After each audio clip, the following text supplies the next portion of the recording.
Through the chair, Vice Terra Lawson-Remer. Hi, thank you. First of all, thank you to the team. I know how hard you have all been working in consulting and engaging and more working. So it's, and it really shows in the effort.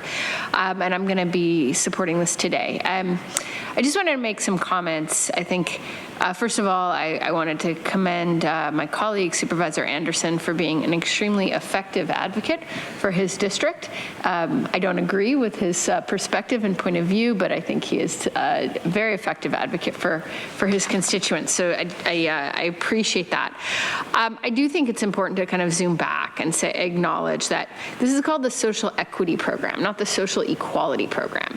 And there's a reason for that. It's because at the core, there's a significant difference between equity and equality. And it's the acknowledgement that different people begin from different starting points. And the kind of core premise of this social equity program is an acknowledgement that for over a generation, our war on drugs targeted specific individuals disproportionately who ended up in jail, sometimes with homes broken, suffering disproportionate consequences of now of a war on, quote, war on drugs on something that is now legal, and not just legal in California, that we're now moving towards reducing the classification of marijuana at the federal level. And that's not right. That's wrong. It's not fair and it's wrong. And we also know, if we kind of look back to the 30s and 40s when marijuana was beginning to be criminalized, that there's a pretty significant legislative record that it was moving towards criminalization in large part to target our African American population in the South. And like, you can't ignore that that's what has happened. That is the history of our country, and that is the history of the war on drugs, and that is the history of the criminalization and the prosecution of marijuana in our country. And that's what this is about. It's about how do we can't fix the wrongs that have been historically inflicted. You can't fix it.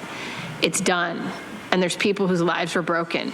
But we can at least as a society say, hey, for those who are alive and trying to move into a profitable legal business, let's acknowledge the injustices and do our part to create an equitable playing field for people who've been disproportionately targeted. And that's what, to me, this is about, and it's not.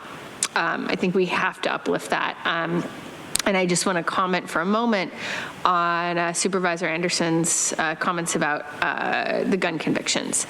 I have spent countless hours here and in the last number of years as your county supervisor advocating fiercely to do more to rein in the terror being inflicted on our communities by guns and gun violence, and that we have to do more. We're obligated to do more. The legislation I brought forward on tackling the ghost gun issue has been targeted on those that are profiteering from the violence in our communities, the distributors, those that are looking to make money off the deaths and destructions being sowed in our communities, not targeting individuals who might have gotten caught up in some kind of activities and have served their time and went through whatever kind of criminal processes they've gone through and have come out the other side. That's not what we're looking at when we're talking about tackling gun violence. We're not talking about targeting individuals. We're talking about targeting the big distributors, the gun manufacturers who are making money in our communities off of death. So I wanted to just be very clear that those are extremely different.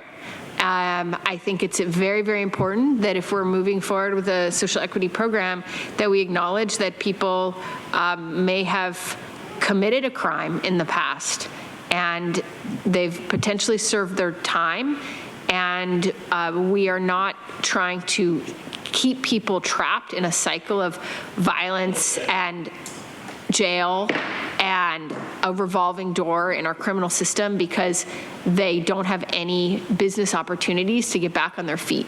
The last thing we want to do is to say, if you've served your time now, you can't get a job. You can't get a house. You can't put a roof over your head. You're just stuck. You're homeless. No, we want to create opportunities and pathways for people to be law-abiding citizens, to contribute to our society. And I think it's really important we don't slam that door in people's faces that are doing their utmost to get back on their feet. So those are the two comments I had to make. Thank you.